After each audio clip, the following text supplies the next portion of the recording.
नमस्कार। आइए सुनते हैं स्वामी आत्मानंद जी के प्रवचनों पर आधारित गीता तत्व चिंतन का अगला अंक। आज का शीर्षक है आत्मसमर्पण, भगवत कृपा का द्वार। गीता अध्यायों के नाम की सार्थकता। महाराज कह रहे हैं कि पिछली चर्चाओं में हमने गीता के प्रथम अध्याय पर विचार किया, जिसे अर्जुन विषाद योग के नाम से पुकारा गया है। गीता के अध्यायों के नाम भी अपना विशेष महत्व रखते हैं। प्रत्येक नाम में योग शब्द जुड़ा हुआ है। इसका तात्पर्य यह है कि हर अध्याय हमें उस परमात्मा से युक्त कर देने का अनूठा उपाय बतलाता है। पहला अध्याय सूचित करता है कि विषाद से भी योग सिद्ध होता है, पर विषाद अर्जुन के जैसा होना चाहिए। अर्जुन शब्द ऋजुता का, सरलता का बोधक है। जब हम सरल अंतःकरण से ईश्वर को अपने मन रूपी रथ की बागडोर दे देते हैं, तो मन में उठने वाले द्वंद्व भी योग की स्थिति को प्राप्त करने के सोपान बन जाते हैं। अर्जुन शोक से ग्रस्त था, हृदय मंथन से पीड़ित था, पर उसने अपना सारथ्य श्री भगवान को सौंप दिया था। वह ईश्वर को चलाना नहीं चाहता था, बल्कि वह चाहता था कि ईश्वर उसे चलाएं। युद्ध के आरंभ में जब वह श्री कृष्ण से सहायता लेने जाता है, तो देखता है कि वे सोए हुए हैं, और यह भी देखता है कि दुर्योधन पहले से वहां उपस्थित है। अर्जुन नम्रता पूर्वक श्री कृष्ण के पैताने की ओर हाथ जोड़कर खड़ा रहता है। जब श्री कृष्ण की निंद्रा टूटती है, तो उनकी दृष्टि अर्जुन पर पड़ती है, और वे अर्जुन से कुशल प्रश्न करते हुए उसके आने का प्रयोजन पूछते हैं। अर्जुन उन्हें प्रणाम कर युद्ध में उनकी सहायता की याचना करता है। इतने में श्री कृष्ण को दुर्योधन की आवाज सुनाई पड़ती है। वे मुड़कर देखते हैं। दुर्योधन सिरहाने की ओर एक सिंहासन पर बैठा हुआ है और कह रहा है, कृष्ण, मैं अर्जुन से पहले यहाँ पहुंचा हूँ। मैं भी युद्ध में आपसे सहायता पाने की आशा लेकर आया हूँ, अतः मांगने का पहला अधिकार मेरा है।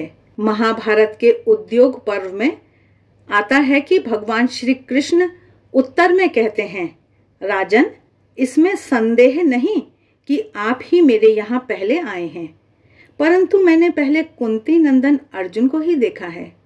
सुयोधन, आप पहले आए हैं और अर्जुन को मैंने पहले देखा है, इसलिए मैं दोनों की ही सहायता करूंगा। शास्त्र की आज्ञा है कि पहले बालकों को ही उनकी अभिष्ट वस्तु देनी चाहिए। अतः अवस्था में छोटे होने के कारण पहले कुंती पुत्र अर्जुन ही अपनी अभिष्ट वस्तु पाने के अधिकारी हैं।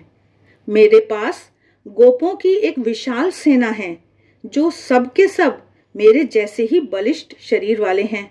उन सब की नारायण संज्ञा है। वे सभी युद्ध में डटकर लोहा लेने वाले हैं।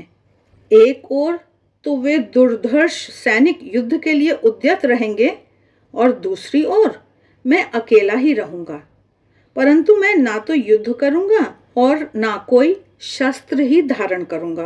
अर्जुन, इन दोनों में से कोई एक वस्तु जो तुम्हारे मन को अधिक प्रिय जान पड़े, तुम पहले चुन लो, क्योंकि धर्म के अनुसार पहले तुम्हें ही अपनी मनचाही वस्तु चुनने का अधिकार है। और अर्जुन ने भगवान श्री कृष्ण का चुनाव किया। दुर्योधन को बड़ी प्रसन्नता होती है। उसने श्री कृष्ण की वह विशाल नारायणी सेना मांग ली। वह सोचता है कि श्री कृष्ण ठग लिए गए हैं। यह सोचकर उसका हृदय बल्लियों उछलता है, पर परिणाम अंत तो गत्वा क्या हुआ, यह तो सभी जानते हैं। तो अर्जुन ने श्री कृष्ण का चुनाव इसलिए नहीं किया कि वह मन चाहे कृष्ण को चलाएगा, बल्कि इसलिए कि कृष्ण ही उसे मन चाहे चलाएंगे। दुर्योधन ने ईश्वर के पास जाकर भी अपनी स्वार्थ पूर्ति की कामना की। वह ईश्वर को चलाने के लिए गया, और जो कुछ ईश्वर से उसे मिला, उसे अपने स्वार्थ में लगाकर उसने सोचा कि मैंने ईश्वर को ठग लिया है। जब तक जीव अपने स्वार्थ की सिद्धि के लिए ही ईश्वर की ओर जोहता है, तब तक वह साधक नहीं बन पाता है। हम भी यदि अर्जुन के समान ईश्वर को अपना चालक मान लें, संसार की वस्तुओं में उन्हीं को सहायक के रूप में चुनें और उनके मंगलमय हाथों में अपने जीवन की बागडोर सौंप दें, तो हृदय में उठने वाले मंथन और उससे उत्पन्न विषाद भी उनसे युक्त होने का साधन बन जाता है। स्वामी आत्मानंद जी आगे सांख्य योग का अर्थ बताते हुए कह रहे हैं कि ऐसी भूमिका प्रस्तुत करने के बाद अब गीता हमें अपने दूसरे अध्याय पर ले आती है, जिसे सांख्य योग के नाम से पुकारा गया है। सांख्य का तात्पर्य संख्या अर्थात गणना से होता है और इसी अर्थ की बुनियाद पर एक दर्शन का नाम सांख्य रखा गया, जो षड दर्शनों में से एक है। पर गीता में सांख्य शब्द से सांख्य दर्शन का तात्पर्य नहीं है। गीता की यह विशेषता है कि वह पुराने शब्दों का व्यवहार तो करती है, पर उन शब्दों को नया अर्थ प्रदान कर देती है। सांख्य का एक दूसरा अर्थ होता है विवेक, विचार, और गीता इसी अर्थ में सांख्य शब्द का उपयोग करती है। इसलिए सांख्य योग का अर्थ वह योग हुआ जो विवेक और विचार से सधता है। अब प्रश्न उठता है कि विवेक और विचार से योग किस प्रकार सध सकता है? दूसरा अध्याय इसी प्रश्न का उत्तर है। इसमें बतलाया गया है कि मनुष्य शरीर मात्र नहीं है, न वह शरीर और मन की युति है, प्रत्युत वह आत्मा है जो सब प्रकार के परिवर्तनों से रहित है। पर अज्ञान के कारण वह अपने आप को देह मान बैठा है, इसलिए देह के संबंधों को सत्य मानकर जीवन के वास्तविक सत्य को गवा बैठता है। विवेक और विचार उसके इस अज्ञान को दूर करते हैं और उसे सिखाते हैं कि देह तो कपड़े की तरह है, पुराने कपड़े फटे कि हम नए पहन लेते हैं, इसी प्रकार आत्मा एक के बाद दूसरी देह धारण करती है, जिसमें विवेक विचार की सहायता से यह ज्ञान दृढ़ मूल हो गया। वह अपनी देह और मन के परिवर्तनों का साक्षी हो जाता है और आत्म स्वरूप हो जाता है।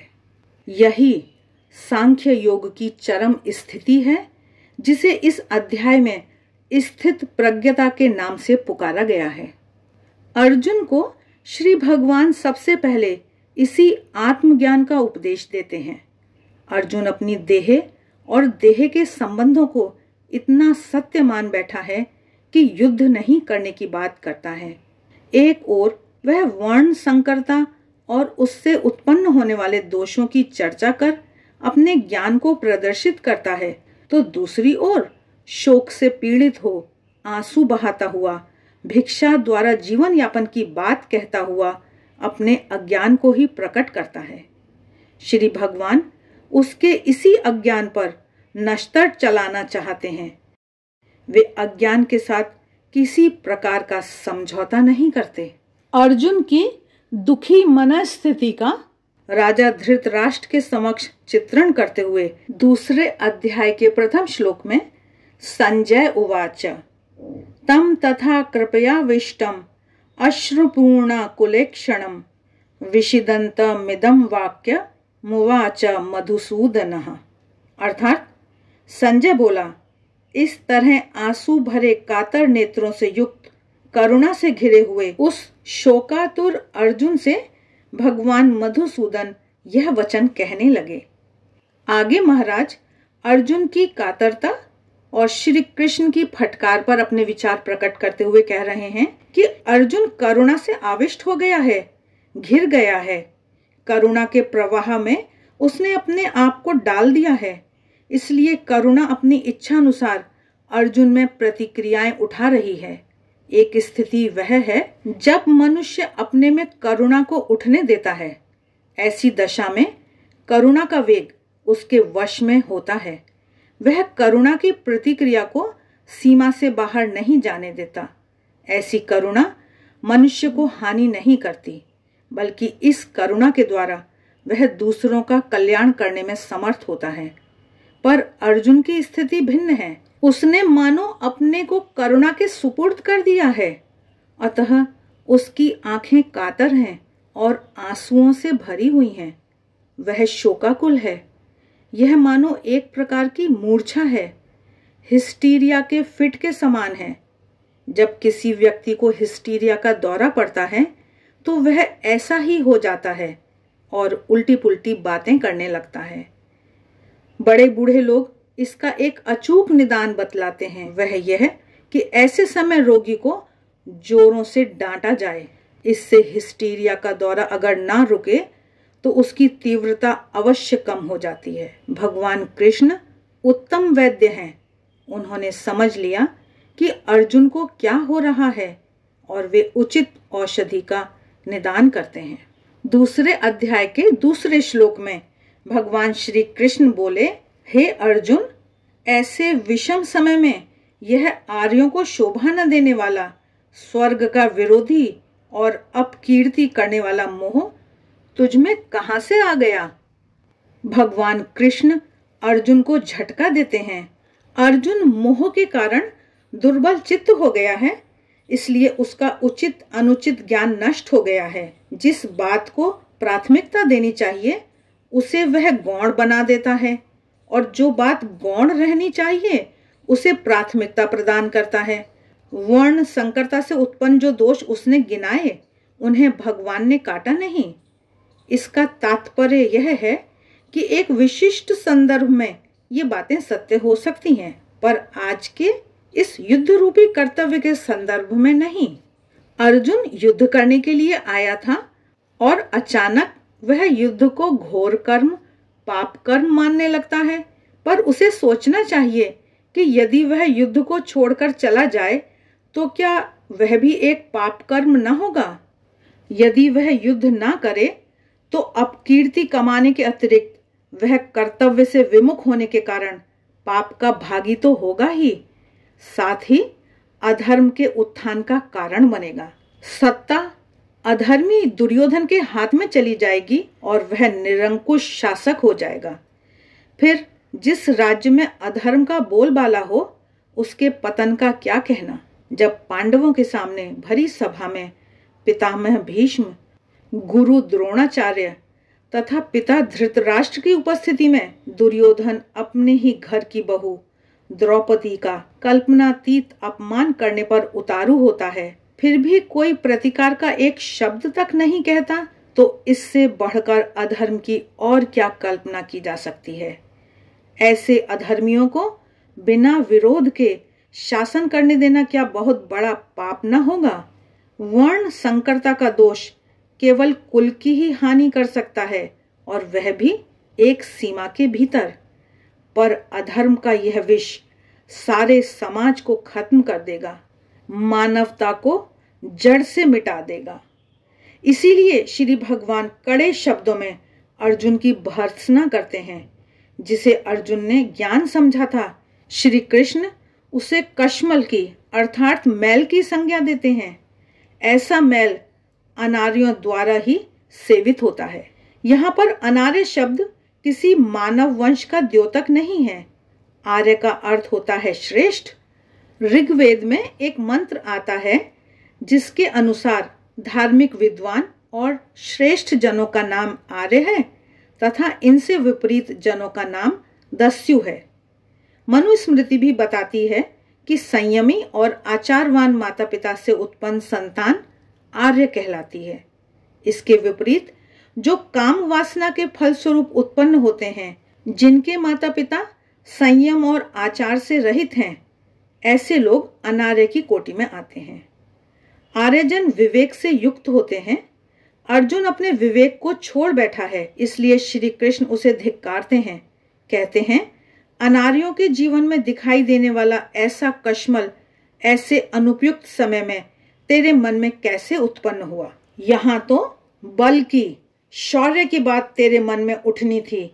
कौरवों के अपमान का बदला चुकाने की ओर तेरा ध्यान होना था। उनके द्वारा किए गए अत्याचार के विरोध में तेरी आवाज बुलंद होनी थी, पर अर्जुन तू इसके विपरीत कार्य कर रहा है।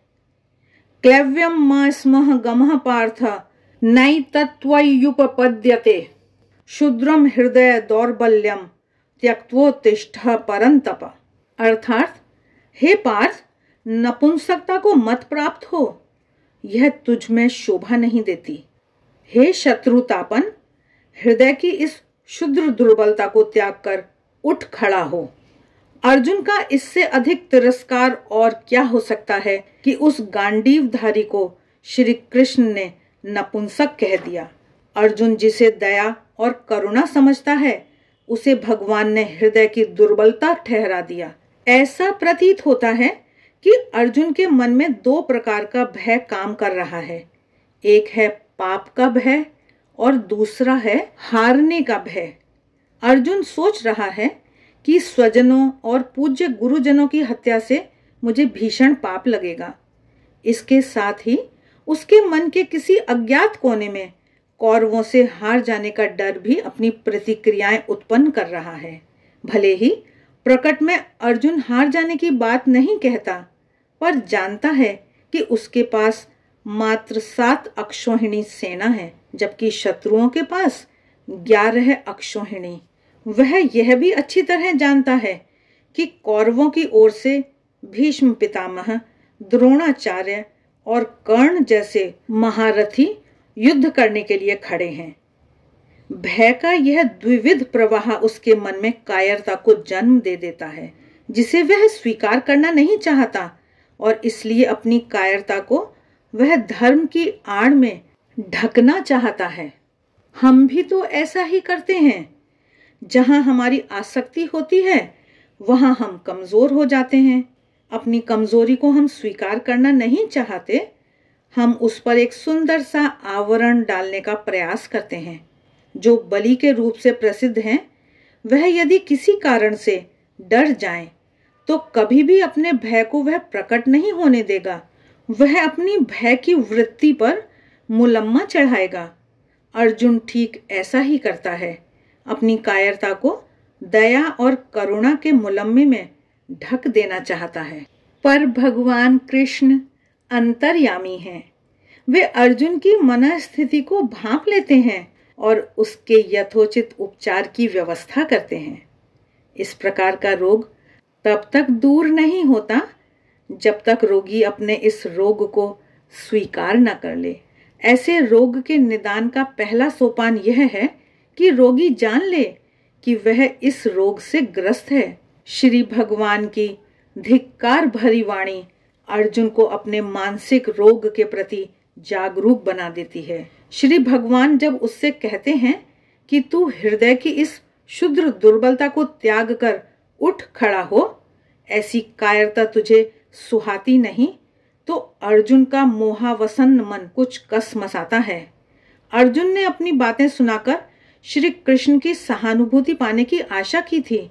ऐसे रोग से ग्रस्त मनुष्य अपना दुखड़ा रोकर यही आशा करता है कि उसे सहानुभूति प्राप्त हो, पर सहानुभूति दिखाना रोगी का अहित करना है। भगवान श्री कृष्ण यह जानते हैं, इसीलिए वे अर्जुन को अपने तीखे वाग्बाण से तिल मिला देते हैं। अर्जुन प्रतिवाद में कहता है, अर्जुन के मन में पाप का भय। अर्जुन उवाच कथम भीष्म महम संख्ये द्रोणम च मधुसूदना इषुभिः प्रतियोत्स्यामि पूजार्हावरिसूदना। आत्मसमर्पण भगवत कृपा का द्वार का शेष प्रवचन हम अगले वीडियो में प्रस्तुत करेंगे। वीडियो लंबे ना हो, इसलिए हम इनको 2 भागों में बांट रहे हैं। आशा है आज का यह वीडियो आपको अच्छा लगा है। वीडियो अच्छे लगते हैं तो लाइक का बटन जरूर दबाएं। कमेंट बॉक्स में कमेंट करके बताएं, मित्रों के साथ शेयर करें। आज के लिए बस इतना ही। मिलते हैं फिर, तब तक देखते रहिए देवाक्षर। आप सभी का बहुत बहुत धन्यवाद।